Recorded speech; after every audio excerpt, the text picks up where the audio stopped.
तीक्ष्णसः यासां हरिकथोदिगीतं पुनादिभुवनत्रयम्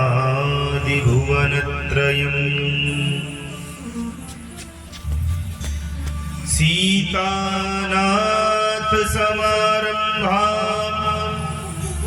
श्रीरामानन्दार्य मध्यमाम् अस्मदाचार्य पर्यन्तां वन्दे गुरु परम्परा।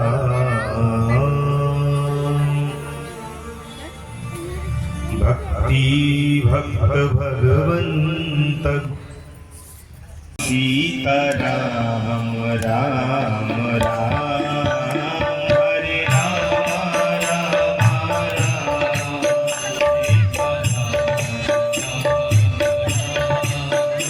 हरे राम राम राम सीताराम राम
विश्राम दिवस है।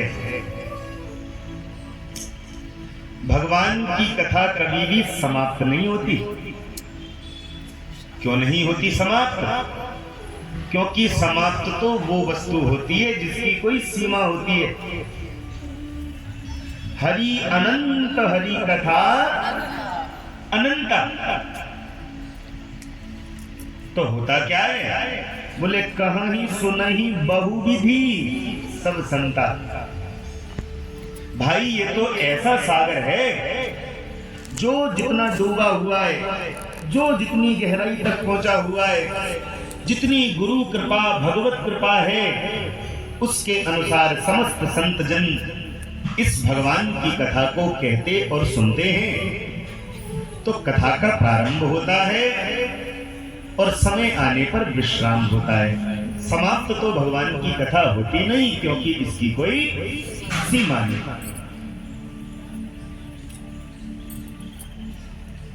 कल के कथा प्रसंग में हमने भगवान के मधुर मधुर चरित्रों का श्रवण करते हुए भगवान का प्रथम विवाह माता रुक्मिणी के साथ में संपन्न हुआ, इस कथा को शुभदेव भगवान ने सुनाया। और सुनो, भगवान का प्रथम पुत्र हुआ, नाम है जिसका प्रद्युम्न। एक राक्षस था शांबरासुर, तो इसकी मृत्यु भगवान के पुत्र से लिखी थी। ध्यान से सुनना। सो इसने भगवान के पुत्र प्रद्युम्न को एक राक्षस को भेज करके उठवा लिया। उस राक्षस ने जाके भगवान के पुत्र प्रद्युम्न को समुद्र में फेंक दिया। एक मछली ने निगल लिया, मछली मछुआरे ने पकड़ी और जैसे ही मछली को काटा तो उसमें तो मनुष्य का बालक ले जाकर के और शांबरासुर के यहां दे दिया। तो शांबरासुर के यहां पर एक दासी रहती है जिसका नाम है रति। शांबरासुर ने उसको सौंप दिया, बोले जाओ तुम इसकी सेवा शुश्रूषा करो। धीरे धीरे बालक बड़ा होने लगा। और ध्यान से सुनना, अब रति की भावना धीरे धीरे प्रद्युम्न की ओर बदलने लगी। सो एक दिन प्रद्युम्न ने कहा, माता आपने मेरा लालन पालन किया है, मैं तो आपको माँ की दृष्टि से देखता हूं और आप तो मुझे कुछ और ही दृष्टि से देख रही हैं। तब रति ने हाथ जोड़े और पूर्व जन्म की याद दिलाई। भगवान आप मेरे पुत्र नहीं, आप तो मेरे स्वामी हैं, आप मेरे पति हैं। वो बात ऐसी थी ना, जिस समय ये कामदेव भगवान शिव के पास में उनकी तपस्या भंग करने के लिए गया, तो तब शिव तीसर नयन उभारा, चितवत काम भयउ जरी छारा। भगवान ने अपना तीसरा नेत्र खोला और कामदेव को जलाकर भस्म कर दिया। तो कामदेव की जो पत्नी है रति, वह रोते हुए भगवान शिव के पास में आई। भगवान आप तो कर्पूर गौरम करुणावतारम, आप करुणा के अवतार हैं, आपने मेरे पति को मार दिया, अब मैं कैसे रहूंगी। तब भगवान शिव कहते हैं, देवी तुम्हारे पति का कभी भी वध नहीं होता, वो कभी मरता नहीं है। अरे ये तो शरीर मरण धर्मा है, शरीर जन्म लेता है, शरीर मरता है, और तुम्हारा पति जो कामदेव है उसका शरीर समाप्त हुआ है, वो नहीं मरा, वो तो प्रत्येक जीव के भीतर जीवित है। बोले वो तो ठीक है भगवान, लेकिन मुझे मेरे पति कब मिलेंगे। तब भगवान शिव कहते हैं, जब जदुवंश कृष्ण अवतारा,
कृष्ण अवतारा।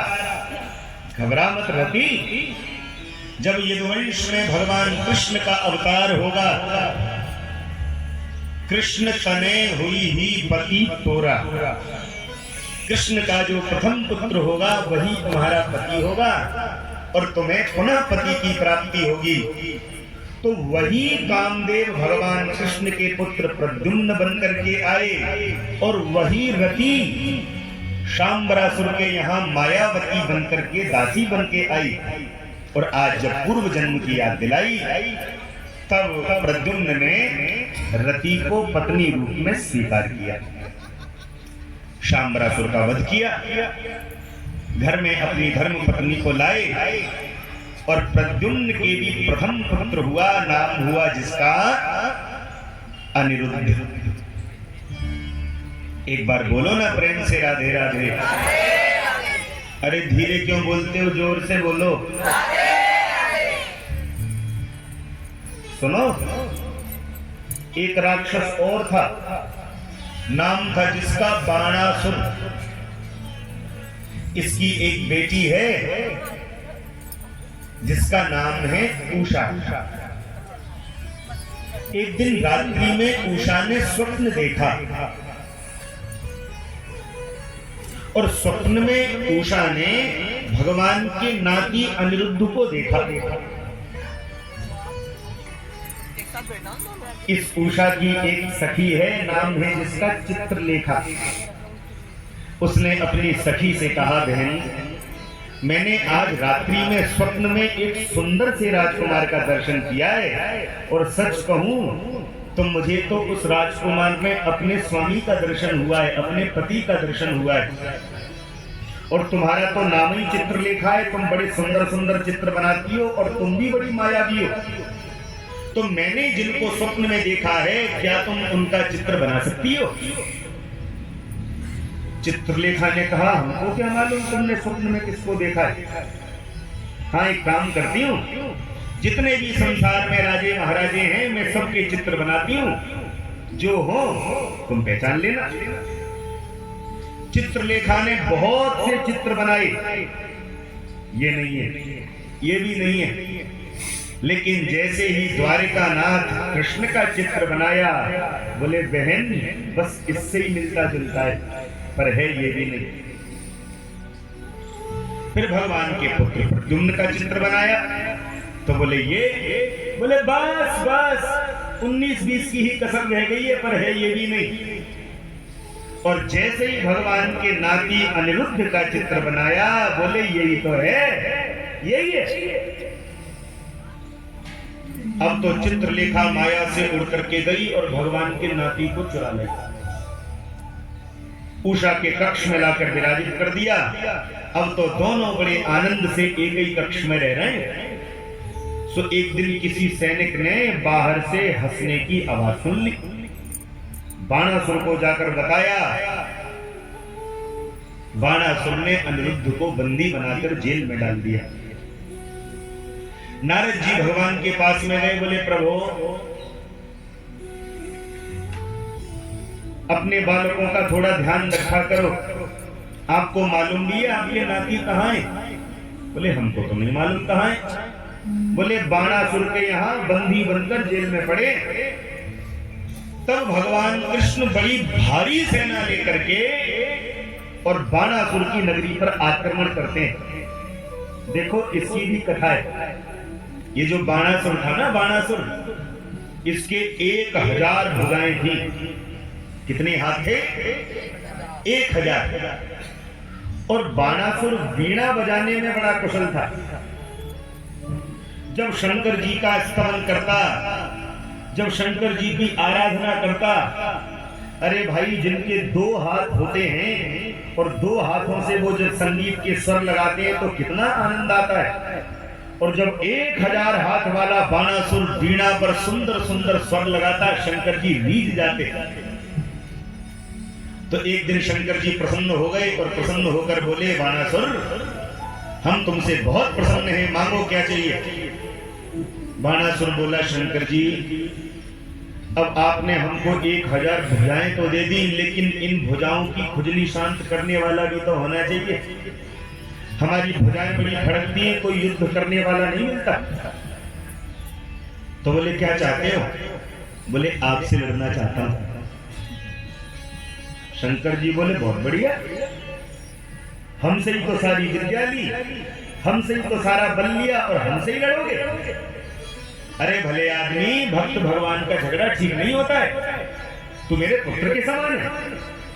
बोले भगवान मेरी भुजाओं में बड़ी खुजली होती है, मैं क्या करूं? सो शंकर जी ने एक झंडा दे दिया, जा इसको महल पर लगा देना और रोज झंडे को देख लिया करना। जिस दिन झंडा नीचे गिर जाए समझ लेना आज तुम्हारी भुजाओं की खुजली शांत करने वाला आ रहा है, सावधान हो जाना। तो बाणासुर ने हाथ जोड़ करके कहा, भगवान अगर मैं संकट में फंस जाऊं तो सहायता करने आप आना। शंकर जी बोले आऊंगा। तो आज जब अनिरुद्ध को बाणासुर ने बंदी बना रखा है, जैसे ही महल के बाहर शंकर जी की आराधना करके लौट रहा था, देखा कि झंडा तो गिरा पड़ा है। सोई बाणासुर सावधान हो गया, बोले भैया आज कोई आ रहा है। और जो कन्हैया ने 21 अक्षौहिणी सेना लेकर के बाणासुर के ऊपर आक्रमण किया, कांप उठा बाणासुर। तुरंत भगवान शिव का ध्यान किया और शंकर जी अपने चेला के पक्ष से भगवान से लड़ने लग गए। कन्हैया ने शंकर जी को देखा, हमारे विरोध में खड़े हो। शंकर जी हाथ जोड़ करके बोले, आप भी भक्त वत्सल हो, हम भी भक्त वत्सल हैं। आप भी अपने भक्तों का पक्ष लेते हो, हम भी अपने भक्तों का पक्ष लेते हैं। लेकिन